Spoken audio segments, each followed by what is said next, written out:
தண்ணிக்குள் இழுக்கிறேன்.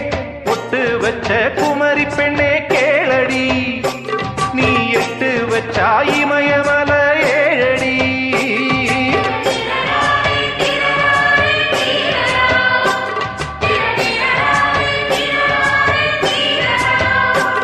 ஏய் அழற பொண்ணே கொஞ்சம் சிரிச்சு போடு, அந்த சிரிப்புக்குள்ள துன்பம் எரிச்சு போடு.